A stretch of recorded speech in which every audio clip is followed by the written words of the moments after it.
ರಥಸಪ್ತಮಿ ಸೋಮವಾರದಿಂದ ಶನಿವಾರ ಸಂಜೆ 6 ಗಂಟೆಗೆ ಇದೆಯಲ್ಲ. ಅಲ್ಲ ಅಕ್ಕ, ನೀನು ನೋಡ್ಕೊಂಡು ಸುಮ್ಮನೆ ಇದೆಯಲ್ಲ. ಅಕ್ಕ, ಎಲ್ರೂ ಹಾಗೆ ನನಗೂ ಇರೋದು ಒಂದೇ ಜೀವನ. ಅದೆಲ್ಲ ನಿನ್ ಸಲುವಾಗಿ, ನಿನ್ನ ಆತ್ಮಕ್ ಶಾಂತಿ ಸಿಗೋ ಸಲುವಾಗಿ ನಾನ್ ಮುಡುಪಾಗಿಟ್ಬಿಟ್ಟಿದೀನಿ. ಅದನ್ ಬಿಟ್ರೆ ನನ್ ಜೀವನದಲ್ಲಿ ಬೇರೆ ಏನೂ ಇಲ್ಲ ಕಣೆ. ಆದ್ರೆ ಅದಕ್ಕೆ ನಿನ್ ಸಹಕಾರ ಸಲಹೆಗಳೇ ಇಲ್ವಲ್ಲೇ ಅಕ್ಕ. ಅಲ್ಲ, ಎಲ್ರೂ ಅವ್ರವ್ರ ದಾರಿಗೆ ಹೋಗಕ್ ಬಿಟ್ಬಿಟ್ಟಿದೀಯಲ್ಲ. ಬಡ್ದು ಬುದ್ಧಿ ಕಲಿಸ್ಬೇಕು ಅಂತ ನಿನ್ಗನಿಸ್ತಿಲ್ವೇನೆ? ನಾನು ಅರ್ಜುನ್ನ ಮದ್ವೆ ಆಗಿ ಆ ಸೇವಂತಿನ ಮನೆಯಿಂದ ಓಡಿಸ್ತೀನಿ ಅಂತ ಅನ್ಕೊಂಡಿದ್ರೆ ಆ ಗುರಿ ತಪ್ಪಿ ನಾನೇ ಇನ್ಯಾವುದೋ ಹಳ್ಳಕ್ ಬಿದ್ದೆ. ಈಗ ಮತ್ತೆ ಅವರಿಬ್ರು ಒಂದಾಗಿದ್ದಾರೆ. ಅವಳ ಸ್ಥಾನ ಮತ್ತೆ ಗಟ್ಟಿಯಾಗಿದೆ ಅಕ್ಕ. ನಾನೇ ಈಗ ಅವಳ ಅಡಿಯಾಳಾಗ್ಬಿಟ್ಟಿದೀನಿ. ನಿನ್ನ ಆತ್ಮಕ್ ಶಾಂತಿ ಸಿಗದೆ ಹೋದ್ರು ಅಲ್ಲಿ ಆ ಪ್ರಿಯನ ಆತ್ಮಕ್ ಶಾಂತಿ ಕೊಡಿಸ್ತಿದ್ದಾಳೆ. ನೋಡಕ್ಕ, ಅವಳನ್ನ ಹೀಗೆ ಬಿಟ್ರೆ ಮನೇಲಿರೋರು ಎಲ್ರೂ ತಣ್ಣಗ್ ಮಾಡಿ ಈ ಮನೆಗೆ ಶಾಂತಿ ಕೊಡಿಸ್ಬಿಡ್ತಾಳೆ. ಇಲ್ಲ ಅಕ್ಕ, ಇಲ್ಲ, ನನಗಿದನ್ನೆಲ್ಲ ಸಹಿಸಕ್ ಆಗ್ತಿಲ್ಲ. ಈ ಮನೆಯಲ್ಲಿ ಯಾವತ್ತೂ ಶಾಂತಿ ನೆಲೆಸ್ಬಾರ್ದು. ಅಲ್ಲೋಲ ಕಲ್ಲೋಲ ಆಗ್ತಾನೆ ಇರ್ಬೇಕು. ಮೊದಲನೇದಾಗಿ ಆ ಸೇವಂತಿನ ನಾನು ಎಲ್ರ ಮುಂದೆ ಬೀಳಿಸ್ಬೇಕು. ಈ ಮನೆಯಲ್ಲಿ ಅವಳ ಪ್ರಭಾವನ ಸ್ವಲ್ಪನಾದ್ರೂ ತಗ್ಗಿಸ್ಬೇಕು. ಬಟ್ ಹೇಗೆ ಹೇಗೆ?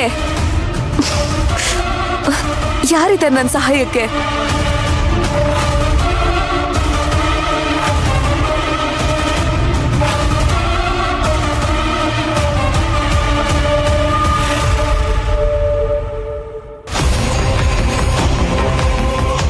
ನಿನಗೆ ನಾನೊಬ್ಳು ಹಿತೈಷಿ. ನಿನ್ನ ಗುರಿ ನನ್ನ ಗುರಿ ಎರಡೂ ಒಂದೇ.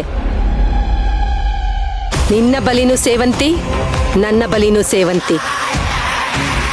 ಇದನ್ನ ತಗೊಂಡೋಗಿ ಆ ಸೇವಂತಿ ಮುಖದ ಮೇಲೆ ಎರ್ಚು. ಈಗ ನಾನು ಏನು ಹೇಳಿದ್ರು ಮಾಡ್ತೀಯ ಅಲ್ವಾ?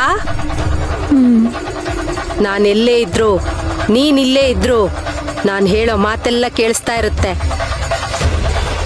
ಅರೆ ಹೌದಲ್ವಾ, ಅವತ್ತು ಅವಳು ಯಾರೋ ಏನೋ ಒಂದು ಗೊತ್ತಿಲ್ಲ, ಇದ್ದಕ್ಕಿದ್ದಾಗೆ ಮನೆ ಮುಂದೆ ಬಂದ್ಲು.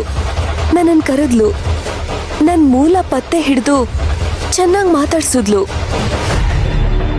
ನಮ್ಮಿಬ್ರು ಟಾರ್ಗೆಟು ಸೇವಂತಿ ಅಂತ ಹೇಳಿ ಹೊರಟೇ ಹೋದ್ಲು.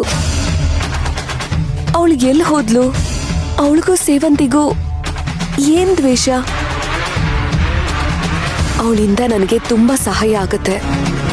ಮೊದಲು ಅವಳನ್ನ ಹುಡುಕ್ಬೇಕು.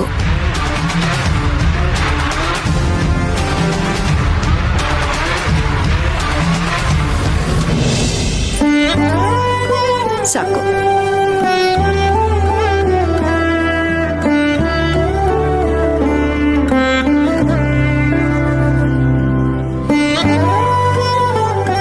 ಮೀರಾ, ಮೀರಾ, ನೀನು ಊಟಕ್ಕೆ ಬಾ. ಏಯ್, ಹೊಟ್ಟೆ ಹಸ್ದ್ರೆ ಅವಳೆ ಬಂದು ಊಟ ಮಾಡ್ತಾಳೆ. ನೀನ್ ಕೂತ್ಕೊಂಡು ಊಟ ಮಾಡು. ನಾವು ತಾನೇ. ಅಜ್ಜಿ ಪಾಪ, ಕರ್ಣಭಾವ ಇಲ್ಲ ಮನೆಯಲ್ಲಿ.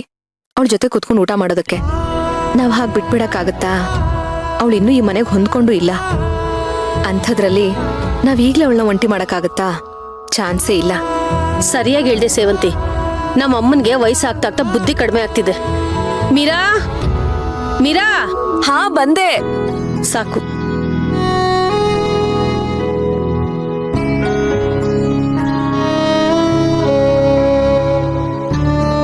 ಬಾ ಕೂತ್ಕೋ.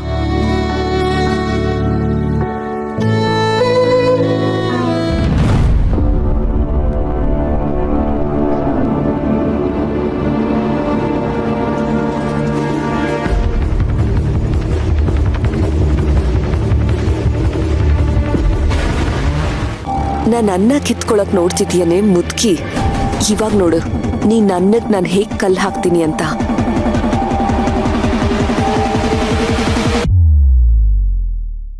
ನನಗೆ ಕರ್ಣ ಸರ್ದೆ ಯೋಚನೆ ಆಗೋಗಿದೆ. ಯಾಕೆ ಮೀರಾ? ಅವರು ಯಾವಾಗ ನೋಡಿದ್ರು ಪ್ರಿಯ ಬಗ್ಗೆ ಯೋಚನೆ ಮಾಡ್ತಾ ಇರ್ತಾರೆ ಅಂತನಾ? ಅದೊಂದು ಸ್ವಲ್ಪ ದಿನ ಅಷ್ಟೇ ಮೀರಾ.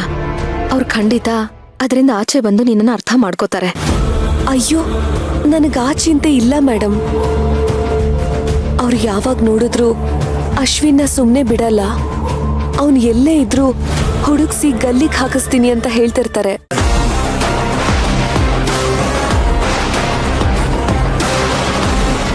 ನಿನ್ನೆ ಮಧ್ಯಾಹ್ನ ಊಟ ಆದ್ಮೇಲೆ